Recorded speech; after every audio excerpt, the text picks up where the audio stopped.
ಓಂ ಶಾಂತಿ. ಮಧುರಾತಿ ಮಧುರ ಶಿವ ಪರಮಾತ್ಮ ತಂದೆಯ ಮಧುರ ಮಹಾವಾಕ್ಯವನ್ನು ಕೇಳೋಣ. ಇಂದಿನ ಮುರಳಿಯ ದಿನಾಂಕವಾಗಿದೆ 16/9/2025. ಪ್ರಾತಃ ಮುರಳಿ ಬಾಪ್ತಾದ ಮಧುಬನ್. ಮಧುರ ಮಕ್ಕಳೇ, ನೀವು ಆತ್ಮಿಕ ಮಾರ್ಗದರ್ಶಕರಾಗಿದ್ದೀರಿ. ನೀವು ಎಲ್ಲರಿಗೆ ಶಾಂತಿಧಾಮ ಅರ್ಥಾತ್ ಅಮರಪುರಿಯ ಮಾರ್ಗವನ್ನು ತಿಳಿಸಬೇಕಾಗಿದೆ. ಇಂದಿನ ಪ್ರಶ್ನೆಯಾಗಿದೆ, ನೀವು ಮಕ್ಕಳಿಗೆ ಯಾವ ನಶೆ ಇರಬೇಕು? ಆ ನಶೆಯ ಆಧಾರದ ಮೇಲೆ ಯಾವ ಮಾತನ್ನು ನಿಶ್ಚಯದಿಂದ ಹೇಳುತ್ತೀರಿ? ಉತ್ತರ: ನಾವು ತಂದೆಯನ್ನು ನೆನಪು ಮಾಡಿ ಜನ್ಮ ಜನ್ಮಾಂತರಕ್ಕಾಗಿ ಪವಿತ್ರರಾಗುತ್ತೇವೆ ಎಂದು ನೀವು ಮಕ್ಕಳಿಗೆ ನಶೆ ಇದೆ. ಆದ್ದರಿಂದ ನೀವು ನಿಶ್ಚಯದಿಂದ ಹೇಳುತ್ತೀರಿ, ಭಲೆ ಎಷ್ಟಾದರೂ ವಿಘ್ನಗಳು ಬರಲಿ, ಆದರೆ ಸ್ವರ್ಗದ ಸ್ಥಾಪನೆಯಂತೂ ಅವಶ್ಯವಾಗಿ ಆಗಿಯೇ ಆಗುವುದು. ಹೊಸ ಪ್ರಪಂಚದ ಸ್ಥಾಪನೆ ಮತ್ತು ಹಳೆಯ ಪ್ರಪಂಚದ ವಿನಾಶವಾಗಲೇಬೇಕಾಗಿದೆ. ಇದು ಮಾಡಲ್ಪಟ್ಟ ನಾಟಕವಾಗಿದೆ. ಇದರಲ್ಲಿ ಸಂಶಯದ ಮಾತೇ ಇಲ್ಲ. ಓಂ ಶಾಂತಿ. ಆತ್ಮಿಕ ಮಕ್ಕಳ ಪ್ರತಿ ಆತ್ಮಿಕ ತಂದೆಯು ತಿಳಿಸುತ್ತಿದ್ದಾರೆ, ನಾವಾತ್ಮಗಳಾಗಿದ್ದೇವೆ. ಈ ಸಮಯದಲ್ಲಿ ನಾವು ಆತ್ಮಿಕ ಮಾರ್ಗದರ್ಶಕರಾಗಿದ್ದೇವೆಂದು ನೀವು ತಿಳಿದುಕೊಂಡಿದ್ದೀರಿ, ಆಗುತ್ತೀರಿ ಮತ್ತು ಅನ್ಯರನ್ನೂ ಮಾಡುತ್ತೀರಿ. ಈ ಮಾತುಗಳನ್ನು ಚೆನ್ನಾಗಿ ಧಾರಣೆ ಮಾಡಿಕೊಳ್ಳಿ. ಮಾಯೆಯ ಬಿರುಗಾಳಿಯು ಮರೆಸಿಬಿಡುತ್ತದೆ. ಪ್ರತಿನಿತ್ಯವೂ ಬೆಳಗ್ಗೆ ಸಂಜೆ ಈ ವಿಚಾರ ಮಾಡಿ. ಈ ಅಮೂಲ್ಯ ರತ್ನಗಳು ಅಮೂಲ್ಯ ಜೀವನಕ್ಕಾಗಿ ಆತ್ಮಿಕ ತಂದೆಯಿಂದ ಸಿಗುತ್ತದೆ.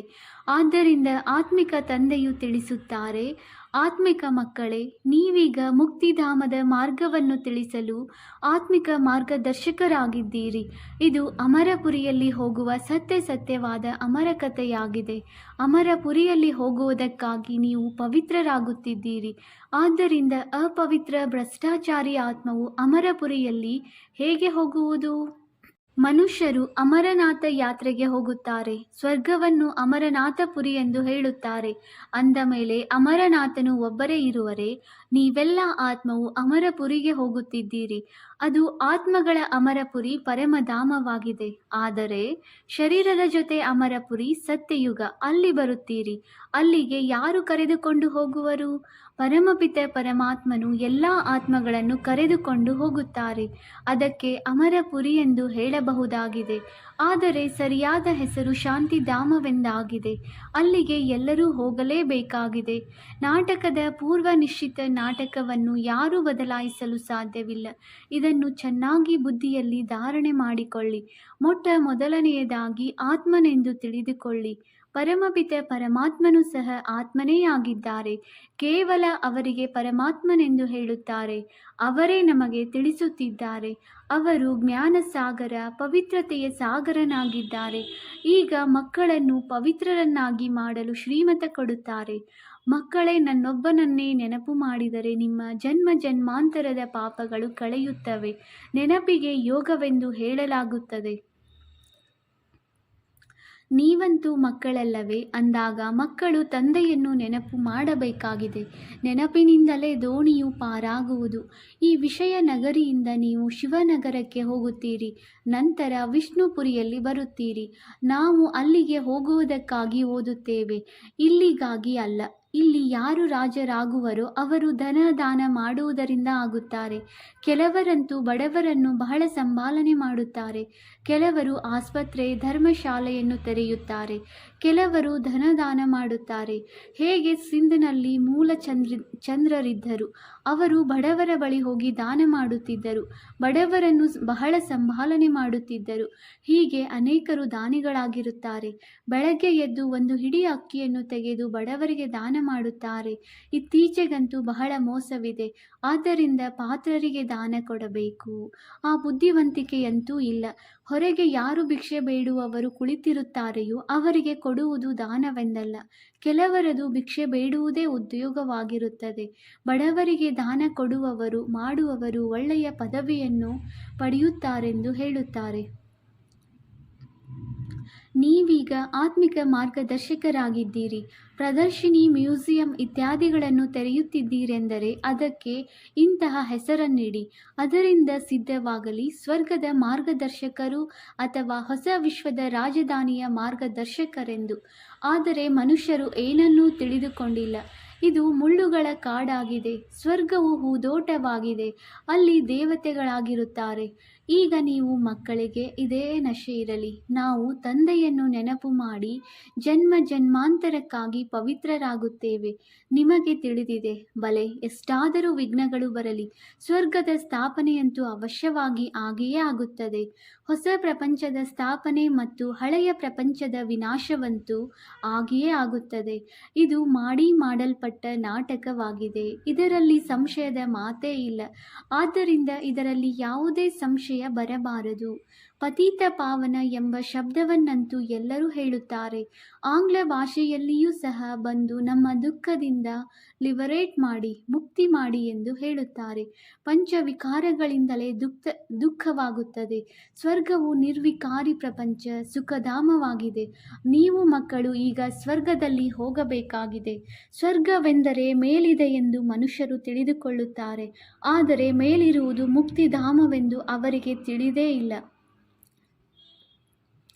ಜೀವನ್ಮುಕ್ತಿಯಲ್ಲಂತೂ ಇಲ್ಲಿಯೇ ಬರಬೇಕಾಗಿದೆ. ತಂದೆಯು ನಿಮಗೆ ತಿಳಿಸುತ್ತಾರೆ. ಇದನ್ನು ಚೆನ್ನಾಗಿ ಧಾರಣೆ ಮಾಡಿಕೊಂಡು ಜ್ಞಾನದ ಮಂಥನ ಮಾಡಬೇಕಾಗಿದೆ. ಆ ವಿದ್ಯಾರ್ಥಿಗಳು ಸಹ ಮನೆಯಲ್ಲಿ ಇದೇ ಚಿಂತನೆ ಮಾಡುತ್ತಿರುತ್ತಾರೆ. ಇದನ್ನು ಮಾಡಬೇಕು, ಇದನ್ನು ಬರೆದುಕೊಂಡು ಕೊಡಬೇಕೆಂದು. ಹಾಗೆಯೇ ನೀವು ಮಕ್ಕಳು ನಿಮ್ಮ ಕಲ್ಯಾಣಕ್ಕಾಗಿ ಆತ್ಮವನ್ನು ಸತೋ ಪ್ರಧಾನವನ್ನಾಗಿ ಮಾಡಿಕೊಳ್ಳಬೇಕಾಗಿದೆ. ಪವಿತ್ರರಾಗಿ ಮುಕ್ತಿಧಾಮದಲ್ಲಿ ಹೋಗಬೇಕಾಗಿದೆ ಮತ್ತು ಜ್ಞಾನದಿಂದ ನೀವು ದೇವತೆಗಳಾಗುತ್ತೀರಿ. ನಾವು ಮನುಷ್ಯರಿಂದ ವಕೀಲರಾಗುತ್ತೇವೆ, ನಾವು ಗವರ್ನರ್ ಆಗುತ್ತೇವೆಂದು ಆತ್ಮವೇ ಹೇಳುತ್ತದೆ. ಆತ್ಮವೇ ಶರೀರದ ಜೊತೆ ಇರುತ್ತದೆ. ಒಂದು ವೇಳೆ ಶರೀರವು ಸಮಾಪ್ತಿಯಾದರೆ ಮತ್ತೆ ಹೊಸದಾಗಿ ಓದಬೇಕಾಗುತ್ತದೆ. ಆತ್ಮವೇ ವಿಶ್ವದ ಮಾಲೀಕನಾಗಲು ಪುರುಷಾರ್ಥ ಮಾಡುತ್ತದೆ. ತಂದೆಯು ತಿಳಿಸುತ್ತಾರೆ. ಇದನ್ನು ಪಕ್ಕಾ ನೆನಪಿಟ್ಟುಕೊಳ್ಳಿ. ನಾವಾತ್ಮರಾಗಿದ್ದೇವೆ. ದೇವತೆಗಳಿಗೆ ಈ ರೀತಿ ಹೇಳಬೇಕಾಗುವುದಿಲ್ಲ, ನೆನಪು ಮಾಡಬೇಕಾಗುವುದಿಲ್ಲ. ಏಕೆಂದರೆ ಅವರು ಪಾವನರಾಗಿದ್ದಾರೆ, ಪ್ರಾರಬ್ಧವನ್ನು ಭೋಗಿಸುತ್ತಿದ್ದಾರೆ. ತಂದೆಯನ್ನು ನೆನಪು ಮಾಡಬೇಕಾಗಲು ಅವರೇನು ಪತಿತರೆ? ನೀವಾತ್ಮಗಳು ಪತಿತರಾಗಿದ್ದೀರಿ. ಆದ್ದರಿಂದ ತಂದೆಯನ್ನು ನೆನಪು ಮಾಡಬೇಕಾಗಿದೆ. ದೇವತೆಗಳಿಗಂತೂ ನೆನಪು ಮಾಡುವ ಅವಶ್ಯಕತೆ ಇರುವುದಿಲ್ಲ. ಇದು ನಾಟಕವಲ್ಲವೇ? ಒಂದು ದಿನವೂ ಸಹ ಇನ್ನೊಂದು ದಿನಕ್ಕೆ ಸಮಾನವಾಗಿರುವುದೇ ಇಲ್ಲ. ಈ ನಾಟಕವು ನಡೆಯುತ್ತಿರುತ್ತದೆ. ಇಡೀ ದಿನದ ಪಾತ್ರವು ಕ್ಷಣ ಪ್ರತಿಕ್ಷಣ ಬದಲಾಗುತ್ತಿರುತ್ತದೆ. ಎಲ್ಲವೂ ರೆಕಾರ್ಡ್ ಆಗಿರುತ್ತದೆ. ಆದ್ದರಿಂದ ತಂದೆಯು ಮಕ್ಕಳಿಗೆ ತಿಳಿಸುತ್ತಾರೆ. ಮಕ್ಕಳೇ, ಯಾವುದೇ ಮಾತಿನಲ್ಲಿ ಹೃದಯ ವಿದೀರ್ಣರಾಗಬೇಡಿ. ಇವು ಜ್ಞಾನದ ಮಾತುಗಳಾಗಿವೆ. ಬಲೆ, ತಮ್ಮ ಉದ್ಯೋಗ ವ್ಯವಹಾರಗಳನ್ನು ಮಾಡಿ, ಆದರೆ ಭವಿಷ್ಯ ಶ್ರೇಷ್ಠ ಪದವಿಯನ್ನು ಪಡೆಯಲು ಪೂರ್ಣ ಪುರುಷಾರ್ಥ ಮಾಡಿ. ಗೃಹಸ್ಥ ವ್ಯವಹಾರದಲ್ಲಿಯೂ ಇರಬೇಕಾಗಿದೆ. ಕುಮಾರಿಯರಂತೂ ಗೃಹಸ್ಥದಲ್ಲಿ ಹೋಗಿಯೇ ಇಲ್ಲ. ಯಾರಿಗೆ ಮಕ್ಕಳು ಮರಿಗಳಿದ್ದಾರೆಯೋ ಅವರಿಗೆ ಗೃಹಸ್ಥಿಗಳೆಂದು ಹೇಳಲಾಗುತ್ತದೆ. ತಂದೆಯಂತೂ ಅದರ್ ಕುಮಾರಿ ಮತ್ತು ಕುಮಾರಿಯರೆಲ್ಲರಿಗೂ ಓದಿಸುತ್ತಾರೆ. ಅದರ್ ಕುಮಾರಿ ಎಂಬುದರ ಅರ್ಥವನ್ನೇ ತಿಳಿದುಕೊಂಡಿಲ್ಲ. ಅದರ್ ಕುಮಾರಿಯರೆಂದರೆ ಅರ್ಧ ಶರೀರವೆಂದು ಅರ್ಥವಾಗಿದೆಯೇ? ನೀವೇನು ತಿಳಿದುಕೊಂಡಿದ್ದೀರಿ? ಕನ್ಯೆಯು ಪವಿತ್ರವಾಗಿರುತ್ತಾಳೆ. ಯಾರು ಅಪವಿತ್ರರಾದ ನಂತರ ಮತ್ತೆ ಪವಿತ್ರರಾಗುವರೋ ಅವರಿಗೆ ಅದರ್ ಕನ್ಯೆ ಎಂದು ಹೇಳಲಾಗುತ್ತದೆ. ಇಲ್ಲಿ ನಿಮ್ಮದೇ ನೆನಪಾರ್ಥವೂ ನಿಂತಿದೆ. ತಂದೆಯೆಂದು ನೀವು ಮಕ್ಕಳಿಗೆ ತಿಳಿಸಿಕೊಡುತ್ತಾರೆ, ನಿಮಗೆ ಓದಿಸುತ್ತಾರೆ. ನಿಮಗೆ ತಿಳಿದಿದೆ. ನಾವಾತ್ಮಗಳು ಮೂಲವತನವನ್ನು ತಿಳಿದುಕೊಂಡಿದ್ದೇವೆ. ಸೂರ್ಯವಂಶಿ ಚಂದ್ರವಂಶೀಯರು ಹೇಗೆ ರಾಜ್ಯ ಮಾಡುತ್ತಾರೆ? ಕ್ಷತ್ರಿಯತನದ ಚಿಹ್ನೆಯಾಗಿ ಬಾಣವನ್ನು ಏಕೆ ತೋರಿಸಿದ್ದಾರೆ ಎಂಬುದನ್ನು ಸಹ ನೀವು ತಿಳಿದುಕೊಂಡಿದ್ದೀರಿ. ಇಲ್ಲಿ ಯುದ್ಧ ಮುಂತಾದುದರ ಮಾತಿಲ್ಲ, ಅಸುರರ ಮಾತೂ ಇಲ್ಲ, ಅಥವಾ ಸೀತೆಯ ಅಪಹರಣದ ಮಾತು ಸಿದ್ಧವಾಗುವುದಿಲ್ಲ. ಸೀತೆಯನ್ನು ಅಪಹರಿಸಿಕೊಂಡು ಹೋಗುವಂತಹ ರಾವಣನು ಯಾರೂ ಇಲ್ಲ ಅಂದಾಗ ತಂದೆಯು ತಿಳಿಸುತ್ತಾರೆ. ಮಧುರಾತಿ ಮಧುರ ಮಕ್ಕಳೇ, ನಾವು ಸ್ವರ್ಗದ ಮತ್ತು ಮುಕ್ತಿ ಜೀವನ್ಮುಕ್ತಿಯ ಮಾರ್ಗದರ್ಶಕರಾಗಿದ್ದೇವೆಂದು ನೀವು ತಿಳಿದುಕೊಂಡಿದ್ದೀರಿ. ಅವರು ಸ್ಥೂಲ ಯಾತ್ರೆಯ ಮಾರ್ಗದರ್ಶಕರಾಗಿರುತ್ತಾರೆ. ನಾವು ಆತ್ಮಿಕ ಮಾರ್ಗದರ್ಶಕರಾಗಿದ್ದೇವೆ. ಅವರು ಕಲಿಯುಗಿ ಬ್ರಾಹ್ಮಣರಾಗಿದ್ದಾರೆ. ನಾವು ಪುರುಷೋತ್ತಮ ಸಂಗಮ ಯುಗದಲ್ಲಿದ್ದೇವೆ. ಪುರುಷೋತ್ತಮರಾಗಲು ಓದುತ್ತಿದ್ದೇವೆ. ತಂದೆಯು ಅನೇಕ ಪ್ರಕಾರವಾಗಿ ತಿಳಿಸುತ್ತಿರುತ್ತಾರೆ. ಆದರೂ ಸಹ ದೇಹಾಭಿಮಾನದಲ್ಲಿ ಬರುವುದರಿಂದ ಮರೆತು ಹೋಗುತ್ತಾರೆ. ನಾನಾತ್ಮನಾಗಿದ್ದೇನೆ, ತಂದೆಯ ಮಗುವಾಗಿದ್ದೇನೆ ಎಂಬ ನಶೆಯೇ ಇರುವುದಿಲ್ಲ. ಎಷ್ಟು ನೆನಪು ಮಾಡುತ್ತಾ ಇರುತ್ತೀರೋ ಅಷ್ಟು ದೇಹಾಭಿಮಾನವು ಕಳೆಯುತ್ತಾ ಹೋಗುವುದು. ತಮ್ಮನ್ನು ಸಂಭಾಲನೆ ಮಾಡಿಕೊಳ್ಳುತ್ತಾ ಇರಿ. ನೋಡಿಕೊಳ್ಳಿ, ನನಗೆ ದೇಹಾಭಿಮಾನವು ಕಳೆದಿದೆಯೇ? ನಾವೀಗ ಹೋಗುತ್ತಿದ್ದೇವೆ, ನಂತರ ವಿಶ್ವದ ಮಾಲೀಕರಾಗುತ್ತೇವೆ. ನಮ್ಮ ಪಾತ್ರವೇ ನಾಯಕಿಯ ಪಾತ್ರವಾಗಿದೆ.